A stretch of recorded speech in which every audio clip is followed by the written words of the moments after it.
Sup nerds, Tom here, talking to you all about Red Rising, which, if you know anything about the production, is a pretty great story of redemption. Now this game is based on a series of books, but because I can't read, I don't know anything about the books, but this game is also very similar to a game called Fantasy Realms, where the idea is you have all these cards that have a number in the top left-hand corner. That number is points, but also on the bottom of each card, it gives you a way for it to be worth more points. Like this card doesn't want to be with other cards of the same color. This card wants to be with other cards with a certain high number, or this card, wants to be in a sequence of cards or something, right? So you have all these different goals at the bottom of each card, and you want your hand of cards to be such that all of those goals are met, and you have a lot of points on the top left too, and you just get as many points as possible through drawing and discarding other cards. This game takes that same concept, adds a bunch more cards and some other effects, and really gamifies it a bit. So like I said, you have a hand of 5 cards, each with a number in the top left-hand corner, which are points, but also they have 2 abilities at the bottom. They have a deploy ability,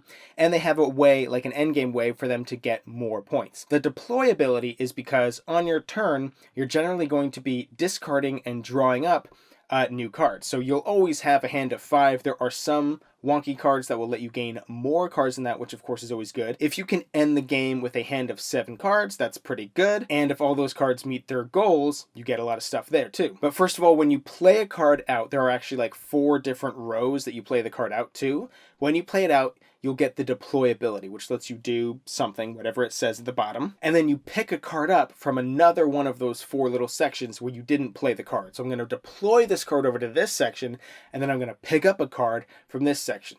So you ultimately always have like 3-ish cards to choose from. I mean, some cards will change that, of course, and there's tons of little abilities all over the place. But in general, you're going to look out, and you have 4 cards to choose from. You're going to play 1 card on top of one of those cards, then you have 3 cards to choose from, and you pick one up. And the area where you pick a card up from, that's where you get to trigger the special ability of that area. So that's why it's split up into 4 areas. In Fantasy Realms, it was just like one massive discard pile.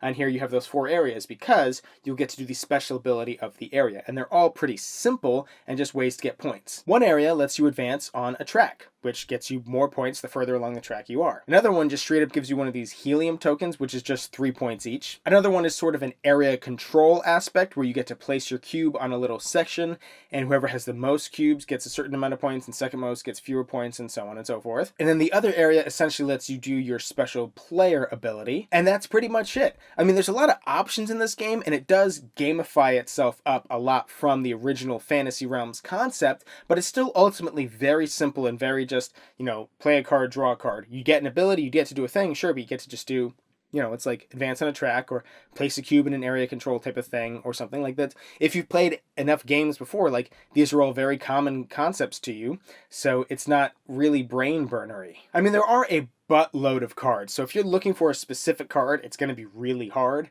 So it can be, I guess I just said it's not brain burnery, but the only brain burnery potential aspect is trying to find the best hand of cards with all these little bonuses at the bottom, because some of these cards want specific things that you're like, damn, I don't know if I could ever do, but if I could, that would be a lot of points. And also the fact that some cards let you draw more cards is a really big deal. Like, that's something you need to make sure other people are aware of. I mean, obviously, of course, it would make sense that it's a really big deal, but to the point where I had a game where I ended with 5 cards in my hand and everybody else had at least 6, maybe 7, but I was the furthest on the fleet track. I won majority control in the other area. I had a bunch of helium, and I still lost. I came like dead last. So even though I was doing really, really well in all those other areas, by virtue of just having fewer cards, I didn't do as well. And one thing I want to say is I do think the production quality of this game, much like all Stonemaier games, is pretty top-notch. I think everything looks really great. I did actually play the collector's edition that one of my buddies had, and I actually don't like that as much. I mean, so the gold foil in the cards is cool, and you get these little card holders, which are nice but not necessary. But also all the pieces were metal, which actually made them really hard to tell color-wise the difference between them. Like, even in this picture picture, I actually kind of messed with the colors of this picture just to make it look a little bit nicer, but it was really difficult. We had to like separate things out and tell who was what color and stuff. I mean, it might be a moot point because it's probably hard to find the collector's edition now anyways, but just in general, I don't think you really need it. I like this game a lot. I think it's better than Fantasy Realms. Like, I get that there's a lot of value to the idea that Fantasy Realms is a, you know, smaller little card game that plays a lot quicker, so it can be like a filler game that still has a lot of value and strategy to it. But the fact that they took this game and gamified it up a bit more, I mean, I'm always going to enjoy these slightly more complex versions of certain games. And I really don't think it adds so much more that it takes, oh, it was once a light, simple game, and now it's a big hulking mess. Like, it's still pretty easy to set up, pretty quick to play, you know. So I mean, I'm not saying if you own Fantasy Realms, throw it away. I'm just saying if you don't own either, I would get this one and not the other. You don't really need to own both. I'm gonna put a purchase link to this game in the description box down below. I highly recommend you get yourself a copy. And while you're down there, be sure to check out the link for Game Toppers. They're the sponsor for Neverboard Gaming. They're hella dope. You should definitely check those out as well. And hey, down there's also a button that says subscribe, because if you click on that, then you'll he's gonna say it, never be bored. Boom.